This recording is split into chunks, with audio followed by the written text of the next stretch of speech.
नमस्कार दोस्तों। VAT CST TIN number confuse हैं आप?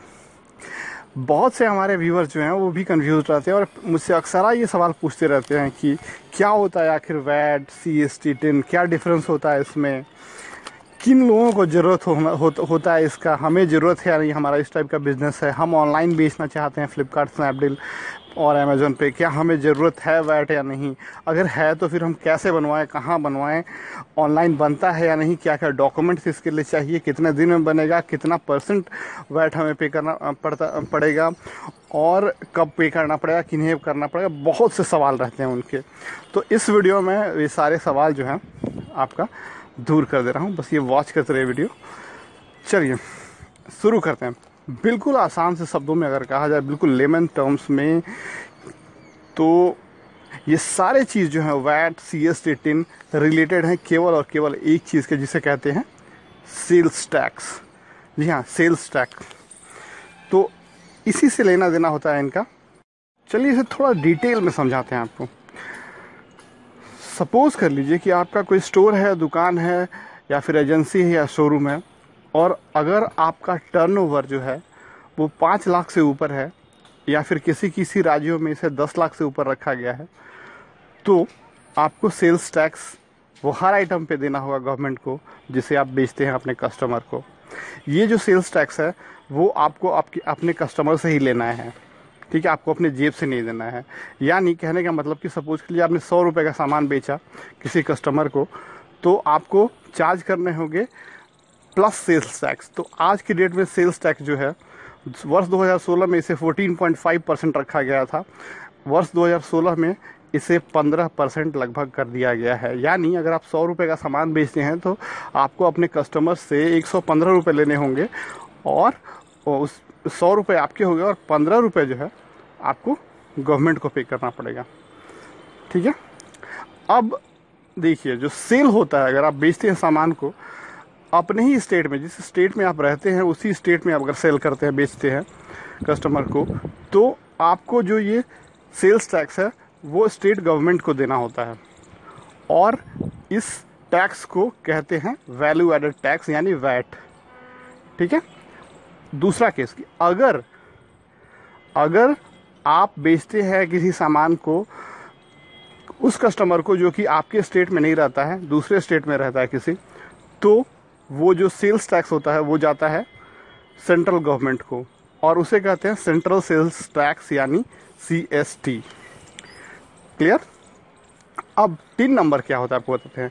टिन नंबर बेसिकली एक टैक्स आइडेंटिफिकेशन नंबर होता है आपके बिजनेस का, जो कि आपको मिलता है रजिस्ट्रेशन करने के बाद अपने बिजनेस का।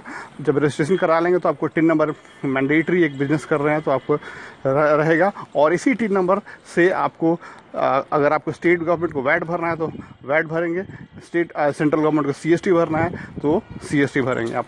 तो ये एक आइडेंटिफिकेशन नंबर होता है आपके बिजनेस का, कि आपने कितना भरा है, कितना नहीं भर रहे हैं, आप क्या कुछ कर रहे हैं। इससे ही, इस टिन नंबर से ही गवर्नमेंट जो है पता लगाता है सब कुछ।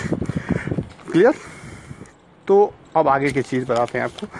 सपोज कर लीजिए कि बहुत से लोग पूछते हैं ये चीज़ कि हम ऑनलाइन स्टोर्स जैसे फ्लिपकार्ट, स्नैपडील, अमेजॉन और बहुत से हैं, उस पर हम अपना प्रोडक्ट, हम चाहते हैं प्रोडक्ट बेचें, तो क्या हमें वैट CST टिन नंबर ज़रूरी होगा या नहीं? तो उसका जवाब है एक शब्द में, बिल्कुल हाँ, ये बिल्कुल मैंडेटरी है। अगर आप सभी पॉपुलर जो ई-कॉमर्स प्लेटफॉर्म है उस पर सामान बेचने के लिए आपके पास टिन नंबर होना बिल्कुल ज़रूरी है, ठीक है।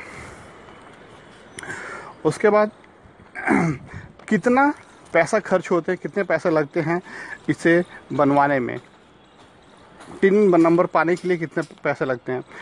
इसका खर्च होता है 5,000 रुपये आज के रेट में लगभग, जो कि नॉन रिफंडेबल होता है। किसी स्टेट्स में ये इससे ज़्यादा भी होता है, तो किसी स्टेट्स में 10,000 तक भी है, 15,000 तक भी है कोई स्टेट्स में, लेकिन मिनिमम जो है 5,000 तो है ही है।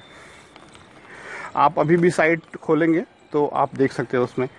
अब डॉक्यूमेंट्स क्या रिक्वायर्ड होते हैं आपको टिन नंबर पाने के लिए? सबसे पहले कि आपका ID प्रूफ होना चाहिए, आपके बिजनेस, ठीक है, आपका जो भी बिज़नेस है उसका रजिस्ट्रेशन कॉपी, उसके बाद उसका बिजनेस पैन कार्ड, उसके बाद आपका एड्रेस प्रूफ होना चाहिए, बिजनेस का जो एड्रेस है वहाँ का उसका प्रूफ, डॉक्यूमेंट्स, आपका लीज़ है तो लीज़ का, आपका खुद का है तो खुद का डॉक्यूमेंट, या फिर अगर आपका रेंटल प्रॉपर्टी है तो रेंटल एग्रीमेंट, और आपके फ़ोटोज़।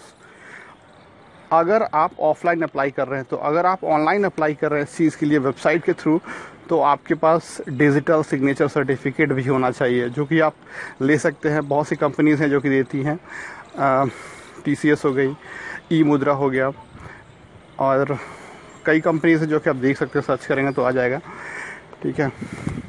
तो उसके लिए थोड़े बहुत पैसे खर्च होते हैं। उसके बाद आपको प्रोसीजर क्या है, कैसे बनवाना है, ये हम बता देते हैं।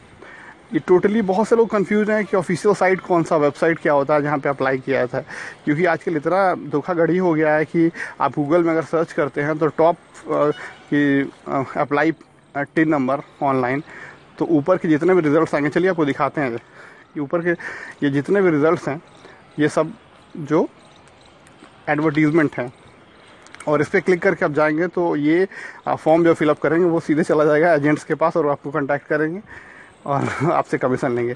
तो ये जो आपको ज़रूरी है कि ऑफिशियल साइट पे जाइए। ये देखिए इसका ऑफिशियल साइट है, इस साइट पे जाके आपको यहाँ पे क्लिक करके रजिस्टर पे आपको सारा रजिस्ट्रेशन प्रोसेस कंप्लीट करना होता है, सारे डॉक्यूमेंट्स अपलोड करने होते हैं, सब कुछ करने के बाद वेरिफिकेशन होगा, और फाइनली आपको टिन नंबर जो है वो मिल जाएगा। पेमेंट वगैरह सब कुछ ऑनलाइन सिस्टम में करने के बाद आपको टिन नंबर लगभग महीने, कहीं 20 दिन में, कहीं 15 दिन में, कहीं 1-2 महीने में मिल जाते हैं, ठीक है। तो ये सारे सवाल जो थे वो आपका जवाब हम दे दिए इस वीडियो में। अगर आपको अभी भी कोई सवाल है तो आप कमेंट बॉक्स में लिखिए, मैं बिल्कुल तत्पर हूँ आपके सवाल का जवाब देने के लिए। और please subscribe to the channel, keep watching, bye.